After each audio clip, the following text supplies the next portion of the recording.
Je sais pas vraiment quel sujet aborder pour Halloween. Bah en fait j'avais une petite idée. Si tu me sors un top 5 de films, je te bute. Ah. Maman, j'ai dessiné un déguisement de monstre gad. Bon bah on l'a notre sujet.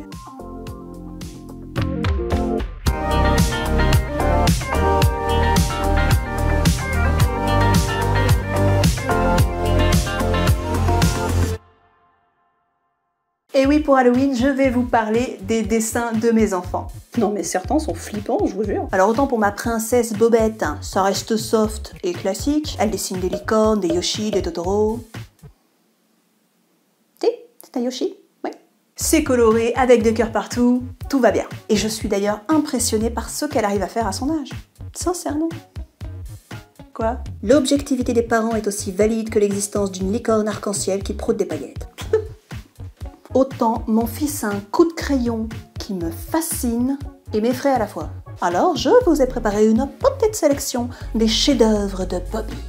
Le bout. Oui. Ça, c'est ça.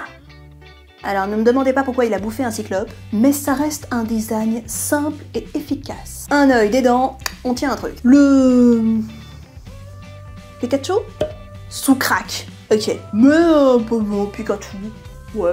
Bon, on a l'impression qu'on lui doit du fric et qu'il va bientôt lui dépecer, mais j'adore. Je veux ça sur un sweatshirt. Le robot. Alors, je ne sais pas vraiment ce que c'est à la base, mais moi, ça m'a directement fait penser à ça. Mélangé avec Bud des zinzins de l'espace. Carrément. Le dragon. Alors celui-là, je sais pas s'il sort de mes rêves ou de mes pires cauchemars. Non, parce qu'il y a des cœurs, le truc qui sourit, la tête en chou-fleur. Bon, mis à part le fait que j'aime pas le chou-fleur, ça reste des codes positifs. Mais regardez ce truc. Mais je sais pas, il doit rentrer dans la zone dérangeante entre dessins abstraits faits par un enfant et créatures réalistes tout droit sorties de Tolkien. Le Picasso. Alors celui-là illustre parfait le côté fascination, fou les jetons. J'ai l'impression d'être une psychopathe devant un pseudo-test de Rorschach dont les yeux reflètent la démence dans laquelle je m'enfonce peu à peu chaque jour. C'est poétique, c'est du génie. Je comprends enfin ce que ressentent ces amateurs d'art devant un tableau blanc. Tu crois que ce truc peut ensorceler des gens? Non. Brrr. J'en étais où? Ah oui, pour finir, monsieur nous a fait un costume de monstre pour Halloween. Oh, c'est mieux! On en parle ou bien? Alors, je crois qu'il l'a fait avec l'aide de son papa, ce qui me rassure encore moins. Et je crois que ces trucs, si je le cite, c'est pour rattraper.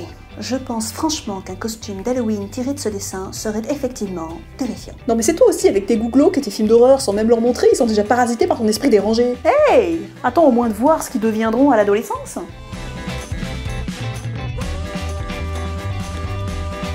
Non mais un jour tu vas avoir des retours de l'école qui ne devront pas te surprendre. Ça me rappelle un ouvrier très gentil qui était venu installer une cheminée à la maison et dont le fils avait été convoqué parce qu'il ne cessait de faire ça.